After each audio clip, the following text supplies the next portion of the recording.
Bom dia, meu nome é Maíra e vou apresentar essa pesquisa científica que tem como título Avaliação das alterações dimensionais do lábio e nariz após instalação cirúrgica de cimento ortopédico para tratamento de sorriso gengival. O uso do cimento ortopédico possui indicação precisa para alguns pacientes específicos, sendo eles pacientes que apresentam uma maxila com certa protrusão e depressão subnasal acentuada.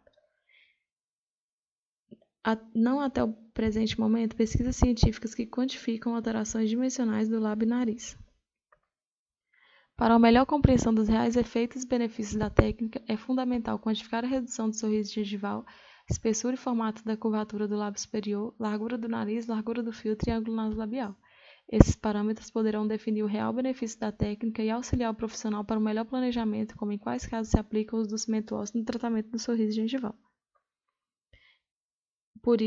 Com isso, o objetivo do nosso trabalho é avaliar por meio de fotografia antes, aos 3, 6 e 12 meses após a cirurgia de aumento de coroaclínica estética associada à técnica de enxerto de cimento ósseo os seguintes parâmetros: espessura do lábio, largura do nariz, largura do filtro, ângulo nasolabial sorrindo em posição de repouso, exposição gengival e formato labial.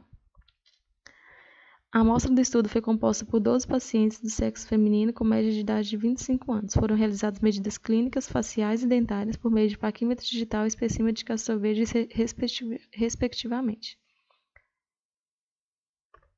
Para a calibração das fotografias, foi utilizada a medida real dos incisivos centrais superiores, obtida em exame clínico. A partir dessa medida real, foi possível calibrar o valor do pixel da fotografia em milímetros, o que significa transformar o tamanho de uma linha de um ponto a outro obtida em pixel em medida real em milímetros.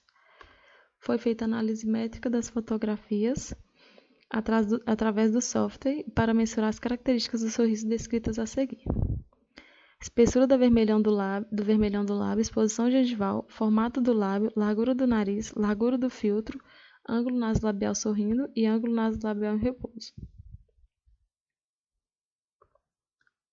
Em relação à análise estatística, foi usado o teste ANOVA, juntamente com o teste post-hoc com ajuste Bonferroni, pois este nos possibilita um ajuste onde todos os dados são cruzados entre si e aponta qual dado houve diferença estatística relevante.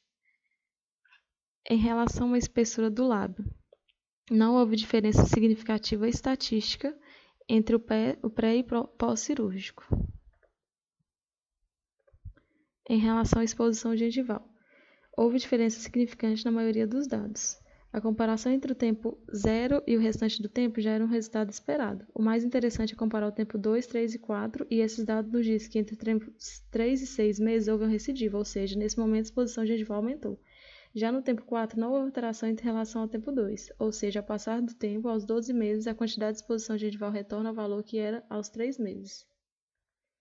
Em relação ao formato do lábio, não houve diferença estatística significativa entre os tempos. Em relação à largura do nariz, houve diferença entre o tempo 0, 2 e 3, ou seja, 3 e 6 meses após a cirurgia, o nariz do paciente fica mais largo, e não houve diferença entre o tempo 0 e 4. Isso nos diz que, após a completa cicatrização, a largura do nariz volta aos valores que eram antes da cirurgia. Em relação à largura do filtro, não houve diferença estatística significativa. Em relação ao ângulo nasolabial, tanto em sorrindo quanto em repouso, houve diferença significativa e essas mudanças dos valores se manteve até os 12 meses, ou seja, o uso do cimento gera um aumento permanente no ângulo nasolabial, dando aspecto de nariz mais empinado.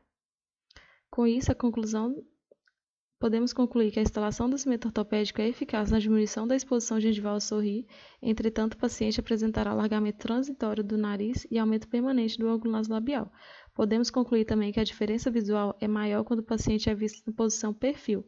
Na posição frontal ocorrem mudanças, mas todas são transitórias.